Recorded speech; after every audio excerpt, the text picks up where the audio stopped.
আসসালামু আলাইকুম। আমরা মিরপুর যাচ্ছি।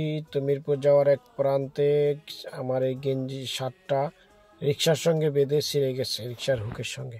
তো আলটিমেটলি আমরা এই শার্টটা গাও দিয়ে তখন আমার সম্ভব হচ্ছে না যে আমি হসপিটালে যাব রুগীকে ব্লাড দেওয়ার জন্য। তো পাশেই ফুটপাতের দোকান ছিল, দোকানে গিয়ে আমি চাইনিজ গেঞ্জিটা পছন্দ হয়েছে, কিন্তু পছন্দের এক পর্যায়ে দেখতেছি আমার গায়ে ঢুকতেছে না।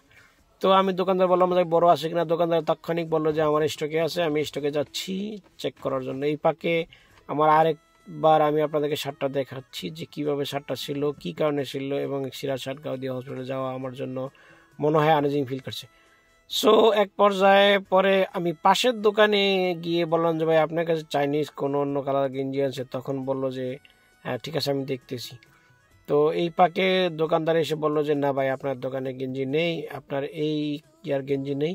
তো পাশের দোকানে যে গেঞ্জিটা আমাকে ভদ্রলোক দিয়েছিল, এই গেঞ্জিটা আমি গাও দিয়েছি মোটামুটি। দেখলাম না, ঠিক আছে, ওকে, পারফেক্ট। সেক্ষেত্রে আমি গেঞ্জিটা এক পর্যায়ে মোলামুলি হলো। গেঞ্জিটার দাম নিল 500 টাকা।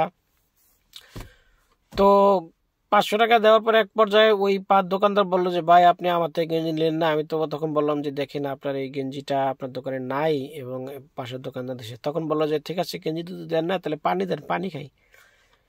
তো গেঞ্জিটা আমি বারবার ওই দোকানেই দেখতেছি, কিন্তু আমার মনে হচ্ছে যে যেই গেঞ্জিটা আগে দেখেছি